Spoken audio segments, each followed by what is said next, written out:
بسم الله الرحمن الرحیم. په دې لیکچر کې کار کوو چې څنګه موږ د سپلایر یا وینډر څخه په نغدو شیان اخلو، هغه په کویک بوک ډیسکټاپ کې هغه موږ څنګه ریکارډ کوو.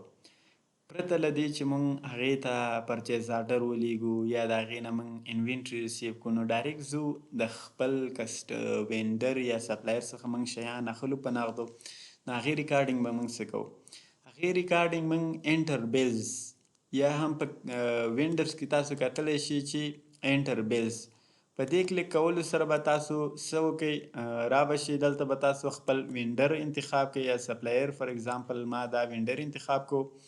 دلته به تاسو تاریخ په کوم تاریخ چې تاسو مثال دا ټرانزیکشن ریکارډ کوئ تاریخ خپل راځي، تاسو به ریفرنس نمبر ورکړئ، مثال یو. دلته میمو تاسو میمو کې کولی شئ څه میسج ولیکئ یا څه ډسکرپشن د دې آیټمز چې تاسو اخیستي ولیکئ.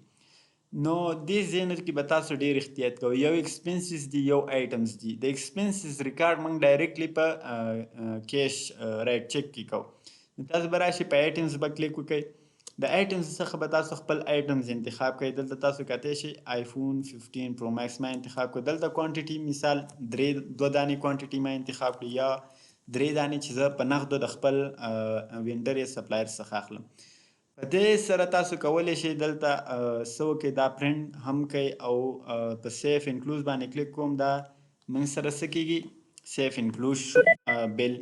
راځم د دې پیمنټ هم کوم، ځکه دا موږ په نغدو واخیستو، په هماغه ټایم کې موږ د دې پیمنټ کوو. نو ما بیل ځان سره ریکارډ کو او دلته راځم پی بیل ته او په دې باندې کلیک کوم.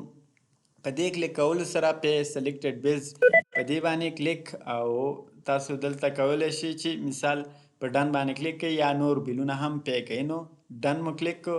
نو دا څه شو، زموږ هغه بیل چې دی په پی شو. مثال په نغدو موږ سودا واخیسته او ډایرکټلی موږ هغه څه کړله، پیمنټ وکړه. که چېرته غواړئ دا واپس تاسو ډیلیټ کړئ، را به شئ ریپورټ څخه او په ریپورټس کلیک کولو څخه تاسو کولی شئ چې پرچیزز انتخاب کړئ او په پرچیزز کې تاسو مثال وینډر سمري د په دې به کلیک وکړئ. تاسو کتلی شئ دلته دا زما وینډر دی، په دې به ډبل کلیک وکړئ په دې اماونټ باندې. دلته تاسو چې مثال څومره په کیش باندې د هغه څخه خریداري کړې ده هغه اماونټ تاته ښیي. نو را به شئ په دې ټرانزیکشن به کلیک وکړئ ډبل کلیک او تاسو به راشئ په ډیلیټ به کلیک وکړئ.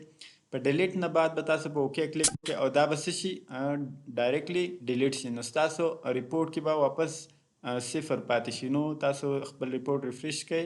نو دا په کیش باندې د وینډر یا سپلایر څخه ګودز یا آیټمز اخیستل او د هغوی په کویک بوک ډیسکټاپ کې ریکارډ کول.